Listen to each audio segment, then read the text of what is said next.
College football playoffs first round served 2 good games and 2 duds, and it's having everybody up in arms about whether this format needs to be burned to the ground and rebuilt. We will discuss today on this edition of SEC Football Unfiltered, our podcast from the USA Today Network. I'm Blake Toppmeyer. John Adams off this week for the holidays, so joined this week by my USA Today colleague, Matt Hayes. Matt and I were both at first-round games. I was at Miami's upset, a mild upset of Texas A&M. Matt was there for Alabama's comeback win against Oklahoma. Thankfully, neither of us were cast into those first-round blowouts. Matt, before we get into the elephant in the room of what, if anything, needs to be done to fix the playoffs first round, just in general, what were sort of your thoughts, kind of sweeping thoughts on the two maybe more interesting games, the one you were at in Norman and then what I saw there in College Station? Well, first off, filling in for John Adams, that was some huge shoes. Yeah, oh, yeah. Let's lay that out. You know, John loves to talk about MAC football. I keep telling him this is SEC Football Unfiltered, and John's always wanted to talk about bad MAC teams. So if at any point you have any thoughts on bad MAC teams, feel free to interject. I may say something like, Blake, can we talk about Northern Illinois? There might be too good for John. He really loves the absolute worst in the MAC, but Northern Illinois wasn't very good this year, I guess. Plus, you've gone anyway after next year, or next year they're going. That's true. That's the end of that. Yeah, I think those two games, Blake, honestly, were kind of what you want to see in the playoff. Great environments. Just the reason why more games should be on campus. Both games going down to the last minutes of the game. And you've got, and again, I might be a snob. Okay, great. Call me a snob. I don't care. You've got four legit heavyweight programs going at it, trying to advance in the playoff. I mean, to me, that was what you would envision in the college football playoff. And I think I love the fact that Alabama might have found itself again. I love the fact that Miami gutted out that game in a difficult environment with the wind howling in that place. It was making offense brutal for everyone. Just two teams that found it deep inside and got a win. I love when teams like find that ability to do that, and it's not like given to them.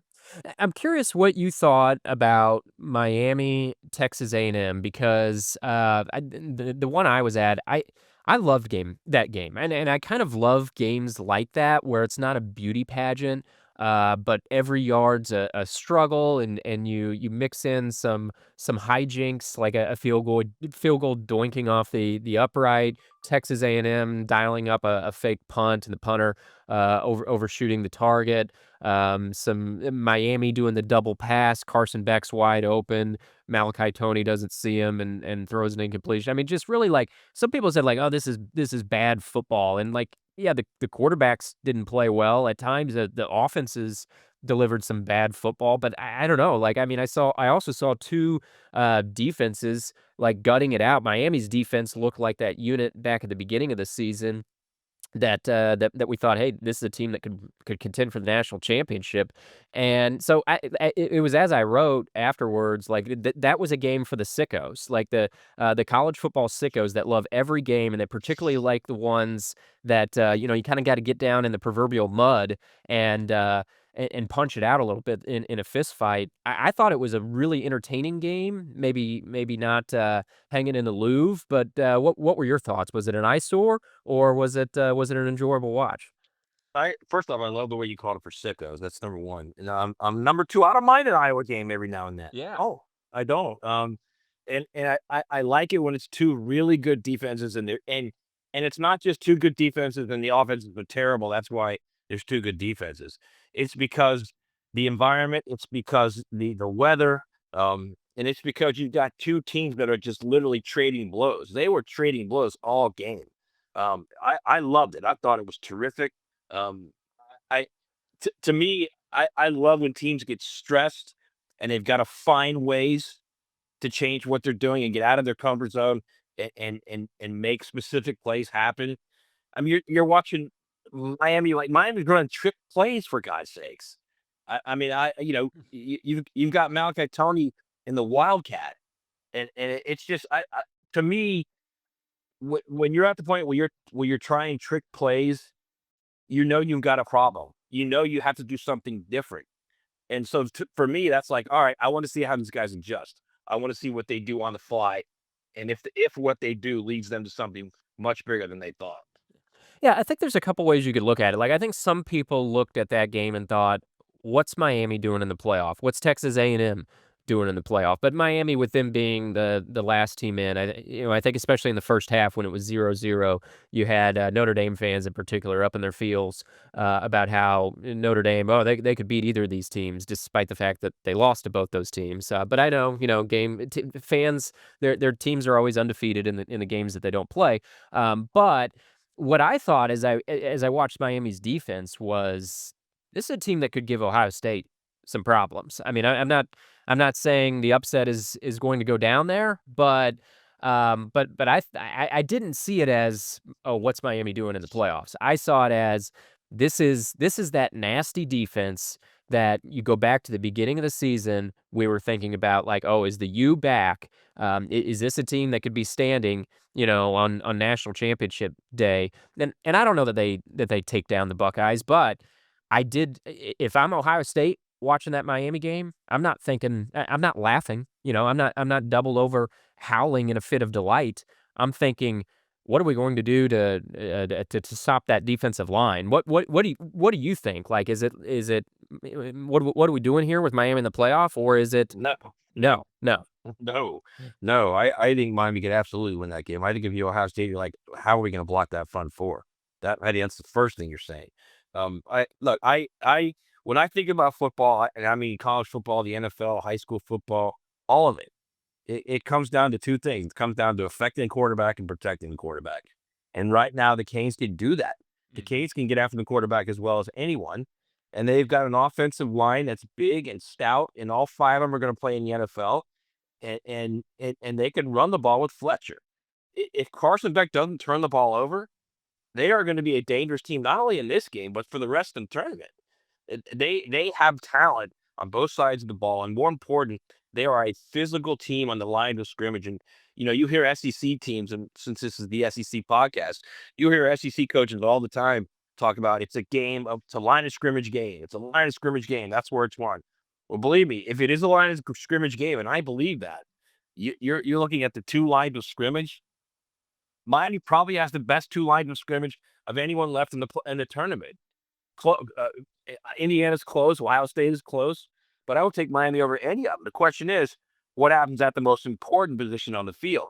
You don't know what you get in Carson Beck week to week. And I think that's the issue with Miami. No, I agree, and with Carson Beck, I mean, it is worth saying, being in the building, like, the wind was howling, so it affected both quarterbacks, and also, no need to be an apologist, but Beck played pretty poorly, and the defense and Mark Fletcher bailed him out, and that was fine in round 1. I think to continue to advance, I don't know that Miami needs Carson Beck to be the best quarterback left in the playoff. I mean, we've got 8 starting quarterbacks left in the playoff. I don't know that he needs to be QB1 in those pecking orders, in that pecking order, but he can't be number 8 either. He's got to be somewhere between, 1 and 8 in the quarterfinals, I think, and get his supporting cast to do enough to give them a chance. Like, would you agree with that? Like, he can't be the worst. He doesn't have to be the best for Miami to have a shot. Honestly, I think he just it's ball security. Yeah. The rest of the tournament for Carson Beck is ball security. If he protects the ball, doesn't turn it over, I think they have a chance to win every single game they're in. But if he does, and you start giving short fields to people, then it's not just if you're giving short fields and they're going to score, they'll get points somehow. It's the idea of you start to rethink the way you're calling the offense. If you're Shannon, you start to rethink what you're doing. How are we going to do this? If he's struggling, how are we going to get points? That's another big part of that process too. So if he's playing it safe, he's not turning the ball over. There's easy ways to call a game around that. All right. A thought on Alabama before we get to the big first round question and what, if anything, needs to be done here. You saw Alabama. You saw them bury themselves in a 17-point hole, and then you saw themselves dig out with a helping hand from Oklahoma. As you watched that, did you think, okay, Alabama might be getting this figured out. Alabama might be they might be back. Alabama's back. Or did you think, this is going to be dinner for Indiana or something in between? So here's what I think about Alabama under Kalen DeBoer. It- They're his Washington team. That's what they Mm. are. That's what Alabama has become.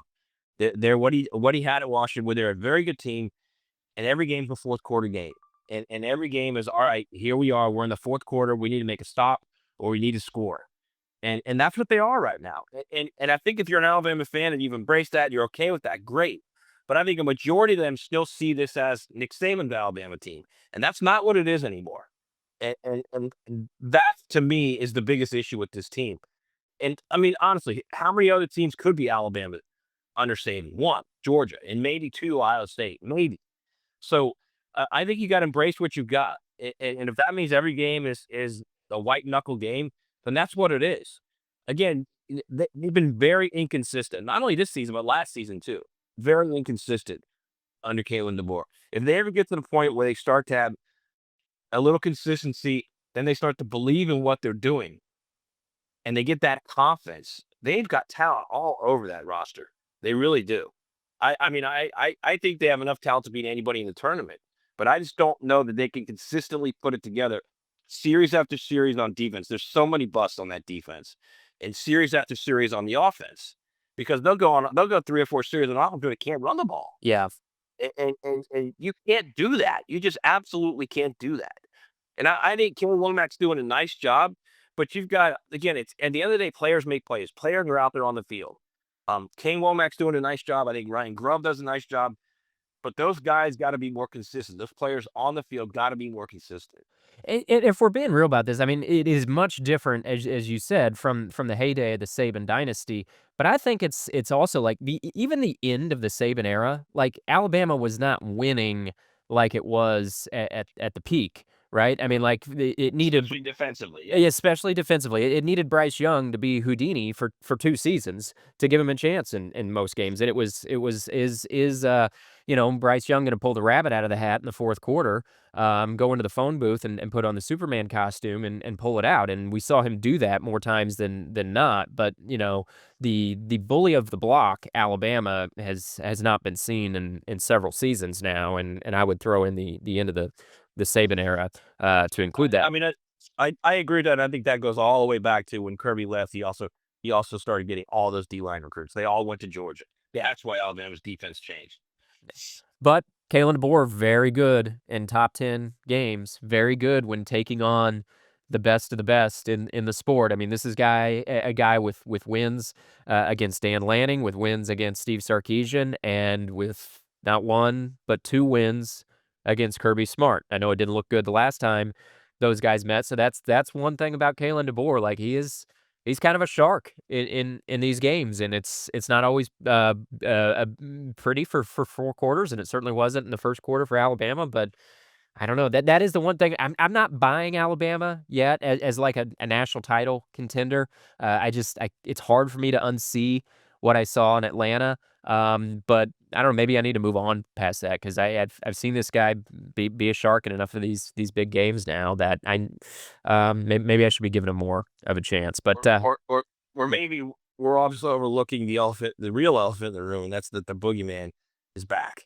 Maybe that's just really what it is. Maybe just Georgia is that much better than everyone in the field beat ooh, them. ooh, ooh. Possibility. All right, let's get to the big question, Matt. Everybody in our industry was talking about it as 2 blowouts unfolded in the first round, and it really predates that with 2 group of 5 teams being in the field in Tulane and James Madison, which I think, and maybe you disagree with this, but Tulane and James Madison don't have to apologize for anything. Like the format rules are what they are right now, and they took advantage of the rules and got 2 spots. Like this isn't about like Tulane and James Madison having to apologize for being there, but they got 2 spots, and they were both blown out, and, a lot of fans were reacting to that. My inbox has been full. All anybody wants to talk about is what's going to be done to save the first round, and a lot of us in our seats have spent a lot of time talking about it. So from where you sit, How big of a problem is this? Is the CFP's first round a five-alarm fire, a nothing burger, something in between? What, if anything, can be done to fix it? Or do we just have to accept that reality of no matter what you do, there are going to be blowouts in football, whether at any level, blowouts happen sometimes, and they're more glaring when there's only one game in a 3.5 hour time slot, which is sort of my feeling. Like I think something can be done to improve it, and also, I think we're sort of overreacting to 2 blowouts when they're all 4 first-round games stunk last year, and none of those games involved a group of 5 team, but what say you? So I look at this thing a little bit differently because I know there are G5 teams that, in some occasions, are worthy. Boise State last year. Oregon needed a punt return for a touchdown, a kick return for a touchdown, and a last second field goal to beat Boise State in Eugene last year. Boise State was clearly worthy. Okay. There's no doubt about it. I think you look at these other two teams, and again, this is the way it was set up. So you can't blame them. I agree with you on that. Neither one of these teams are worthy in this to me in this playoff. Neither one of them were. And I, I think it'll eventually come to not really about worthiness, it's gonna come to television. Because you can't continue to have I don't even know what those ratings are, but I guarantee ratings for both those games were horrific. We'll see. They'll probably be out today or tomorrow. I guarantee they were just absolutely horrific. So I think that's going to be the issue because you can't down the road further this further this contract because you've got a brand new contract in 2022. And if you want to go to 16 and you want ESPN to pay you more for this, they're not paying you more if they're getting ratings of like 2.2. So I think at the end of the day, if you want to earn more money, you want to generate more, which is what this is all about right now in college athletics, because you got to pay players. Now they need to generate cash to pay the players and to make up for the loss of money.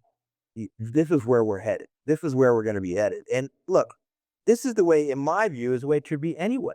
If you're good enough to be ranked in the top 12 or the top 16 as a group of 5 team, then you're in. We're not giving these guys charity. We're not just going to give them a spot just because they're a group of 5 team. I never understood that ever. If we had went on the top 12 last year, Boise State would have been in the playoff. They would have gotten in. And I don't understand how it's, oh, well, you got to get why? Why you got to give a group of 5 school access to the playoff? They have access. If they're ranked, they're in. As simple as that.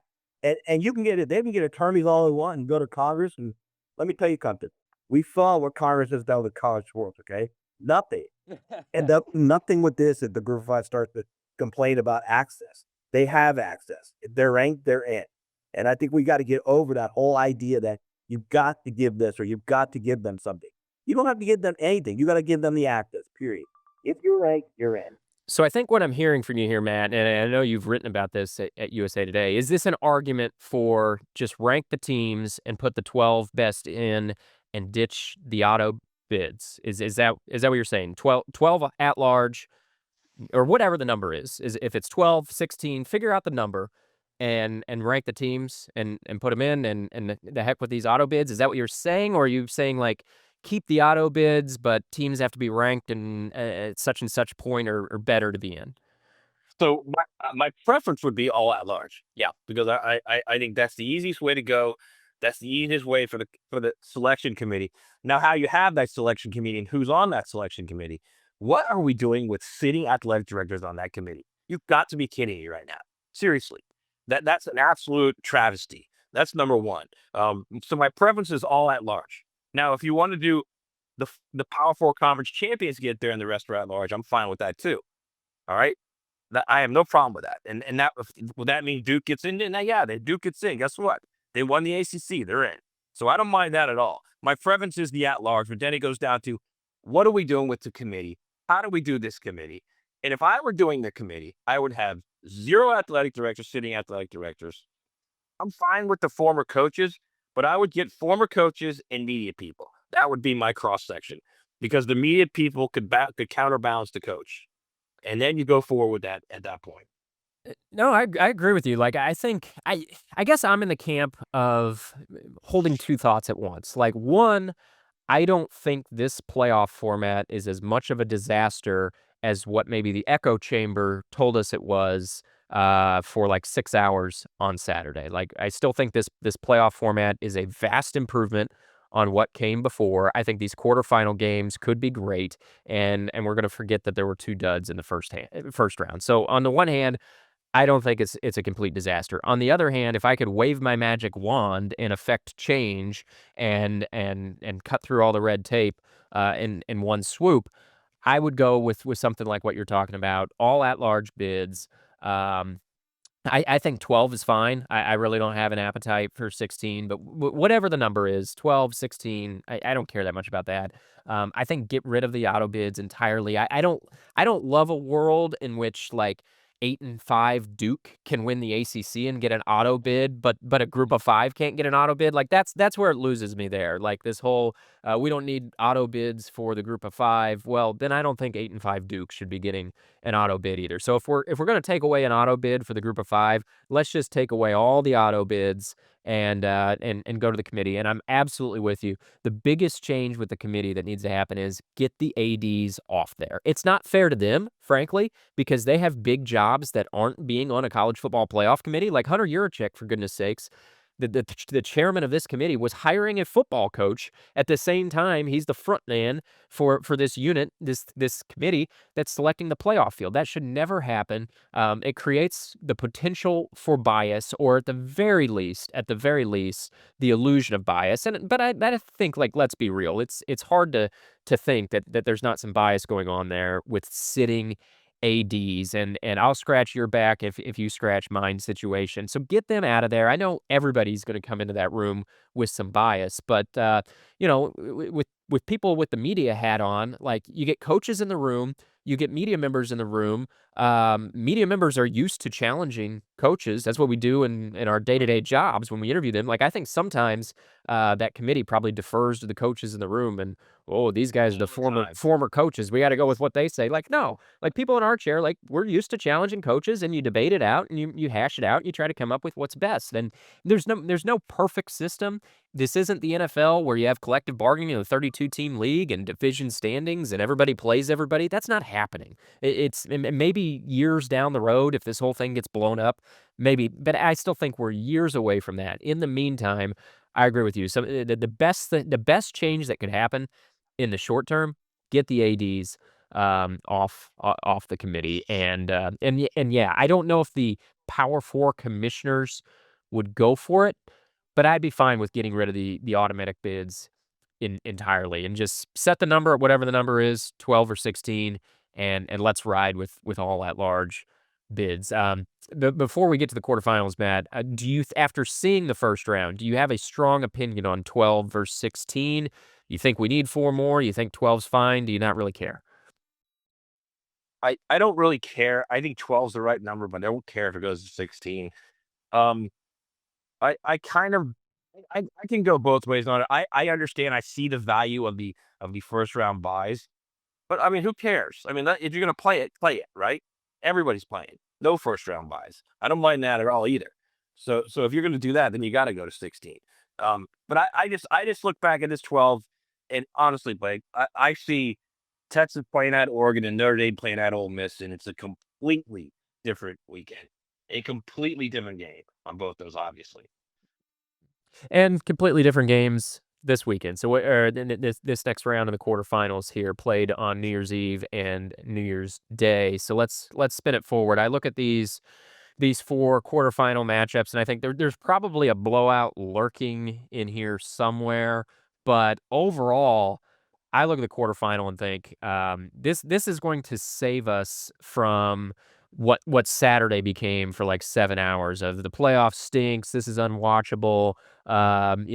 This whole format's a bust. I think the quarterfinal is going to change the conversation. Like I think we're going to have some truly great matchups in the quarters. I think we could have, two great ones in the semis. It's sort of like last year. Like the longer the playoff went last year. Now, it crescendoed in the semifinals. That was the peak last season, and then the Right. national championship was sort of the downslope. But that quarterfinal, semifinal was sort of the sweet spot. of last year's playoff. I think it could play out the same way. I think these are 4 awesome matchups. How do you see it? Is it going to save us from the 7 hours of misery that unfolded in the first round? Well, by the way, how dare you say that Notre Dame got blown out in that Ohio State Oh, dome? yes. Yes. Because you're number one, you're a Notre Dame hater. Okay, that's That's what my inbox says. yeah. You know what? If Alabama doesn't come ready to play, and they don't play smart ball all 4 quarters, they'll get blown out. They will get blown out. But I also, and conversely to that, if they play their best game, they can win that game. But they're just so up and down. It's so high and low for Alabama right now. I think that's the one game. If you're going to tell me like I see a blowout coming, I think that would be the game where I'd say, okay, that might be a problem for Alabama unless they play their best game. Like if they play like a Missouri game or if they play a South Carolina game, they're going to get blown out. It's going to be an ugly game. But they've got to play like that first half of the Georgia game and like that second half of the Oklahoma game. If they can do that, they can put those 2 halves together, they're a very dangerous team. The other games I think are gonna be terrific. I think it's possible for Texas Tech to run away a little bit from Oregon because if Oregon gets slowed down on offense, I think that exposes their defense, which is basically what Indiana did in the second half of that game back in October. They finally figured out how to slow down the Oregon offense and how to slow down Dante Moore. And once that happened, all of a sudden that defense that they have exposed. So I think Texas Tech can do that as well. Can Georgia blow out Ole Miss? I mean, Ole Miss, great story that Pete Golding came out off after all the Lane Kiffin drama, and they did what they did against Tulane, which I mean, I think you or maybe I'm giving you and I too much credit, but we might have been able to coach that team to a victory against Tulane. It was what it was, but now it gets real in the quarterfinals against Georgia. Is Ole Miss in any danger of blowout here? Can Georgia rout them in a rematch without Kiffin on the sideline, or does that not really matter that Lane's down at his keyboard tweeting, and Pete Golding's coaching this team in the playoff? It's desperately tweeting too. Yes, he is. Desperate, Desperately tweeting. desperately tweeting to get LSU somehow in the view of everyone. So I guess what's your perception of blowout? Is 24/7 a blowout? Yeah, 24/7's a blowout. Yeah. yeah, because I don't think you're gonna see, like, what we've seen in the past. Like, when we think of Georgia, the boogeyman for 22 and 21, the blowouts were, 45-7. You're not gonna see that, I don't think. You could easily see 24-7. You could easily see 28-7. I just don't think Georgia offensively is built that way to really get into the high 30s or 40s in a game like this. I don't see that. But yeah, if that's your definition of a blowout where they're just so dominating that Ole Miss is having problems moving the ball, yeah, I could see that easily in that game. It was interesting because I thought it was a worthwhile debate back when the Lane drama was happening of should he be allowed to coach, should he not? And my thinking actually evolved on that as it has unfolded. At first, I thought like, yeah, he can coach the team after taking the Ole Miss job. But the more I thought about it, I'm like, that would be weird. He goes to Ole Miss's number 2 rival. He stays in conference. I mean, basically, Ole Miss would have had the LSU coach coaching the Rebs in a playoff game. I think that's very strange. I think you run the risk of 60,000 home fans booing your coach in a playoff game. And then I also thought, like, did the ceiling change for Ole Miss in this playoff without Lane? I mean, we were all saying like, oh, if Lane can coach this team in the playoff, this team could win the whole thing. Did we actually believe that? Because what I think is, I think if Lane Kiffin thought this team could win a national championship, truly in his heart of hearts thought this team could win a national championship, I don't think he'd be at LSU right now. I think he would have stayed at Ole Miss. I don't think privately Lane thought Ole Miss could win a national championship, and so he thought we're going to lose in the playoff anyway.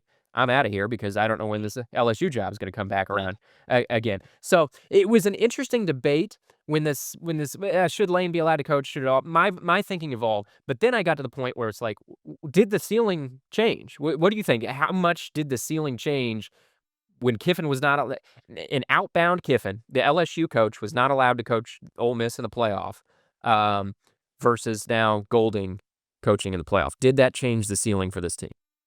Well, let me say this too. I think you got a great call on that. I'm making them a great call. I would write that if I were you. Yeah, I never really looked at it like that. Yeah, I think you could easily say that Lane knew this team wasn't good enough to win it all, and that the what would LSU do? Would they wait? Would they move on from him? Would Florida wait? Would Florida move on? Um, Even with Scott Strickland and that whole mess there with Lane and Scott Strickland. Yeah, that I think that's a great point. Um, my kind of my idea of that all along was I don't know why you wouldn't let the guy coach. I get it. I understand the reasoning. I totally get it. But if you're in a rare situation, in a rare moment in your program's history, why not do everything you can to go as far as you can? That was kind of always my thinking on it. But I could easily be moved off, and it wasn't. It's not like something I'm married to. I can tell you that. Do you think the ceiling changed for them? I don't know. Honestly, I don't really know. I think probably no matter who's coaching them, I think you're probably right. There's definitely a ceiling for them. Because they don't have the Probably there. defense, right? Like, Yeah, we yeah. put whoever we want on the sideline, and they don't have a national championship defense, and I don't think it's gonna suddenly appear. Not only that, I don't here's another thing too, and I think people trying to give Lane a lot of credit because Lane's a terrific offensive coach, there's no doubt about it. Yeah. But that's Charlie Weiss, that's his offense. He's calling the plays. Lane helps. Lane will suggest this or that in big situations. But how much more having Lane making those suggestions, how much different is that going to be for that team? So to your point, I don't know how much it changed, if it did at all, actually. Yeah. What's he gonna tweet if Ole Miss beats Georgia? It's a great question. I'll tell you what, if they do beat Georgia, suddenly you're like, all right, that's interesting. Well, I thought this was all Lane. Yeah. I thought it was all Lane and Lane's offense, and maybe he's got a good staff there. Maybe they got good players there. Yeah, but I don't know what he's gonna do. That's a great question. If it'll probably be these kids are great. Congratulations, to Ole Miss. Well, he'll take the high road. But Well, still, tweeting. publicly, he'll take the high road. Publicly, he'll take the high road. Every once in a while, he'll tweet something though. That would be at some point in some way kind of detrimental to what he says publicly, right? Yeah, the most pathetic thing to me was when the, 2 governors of Louisiana and Mississippi were doing their political thing of going back and forth and trying to score some cheap points with their home base there, online, and Lane interjects, like, "Why can't we all be friends? Why can't we all root for each other when we're not playing?" It's like, "Lane, come on. You don't truly believe that's how this is going to work, right? Like, these 2 teams were long-standing rivals before you ever switch sides. You don't think now, Ole Miss is gonna be cheering for LSU and LSU is gonna be cheering for Ole Miss except when they're playing each other, right? Like, no, Ole Miss in particular now hates you. They hate LSU. You are public enemy number 1. Nobody's gonna be friends here, when everybody returns to their corners. Like, you guys are bitter enemies at this point. Nothing you tweet is going to change that. Plus, also, real quick, this is completely off topic. And I know we talk a lot about how Lane was turned off by Scott Strickland, and I get all that. But do you think part of Lane wanted it to be LSU because it is the Ole Miss rival? Like the easy path is to go to Florida. Then the Ole Miss isn't really upset at you. They're not screaming at you about you going to our biggest rival. The easy path is to go to Florida, do what you got to do, try and win there. But I think part of him actually wanted it to be the big rival. I think he wanted to be LSU, but for different reasons, because I think, in media, when we get bored in the off season, or let's face it, we need some audience, and May rolls around and no one really is paying attention to college football. We'll trot out our 10 best jobs in college football rankings or top 20 jobs in college football rankings. So we think about that, right? Especially when we're bored in the summer.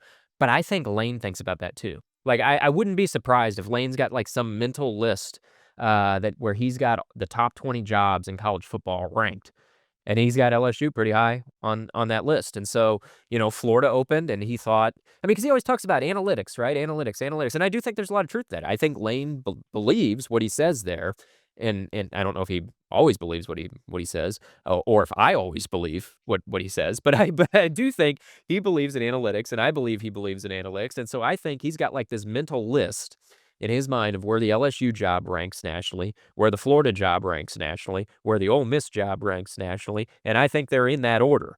somewhere within the grand scheme of things, he thinks LSU is much closer to the top of being the best job in college football than what Ole Miss is. Now, what I don't know if he's seeing is like, well, right in this moment, he built Ole Miss to a better place than LSU. I don't know if he stepped back and looked at that because I think he's got that list in his mind. My God, it must be exhausting being him, seriously.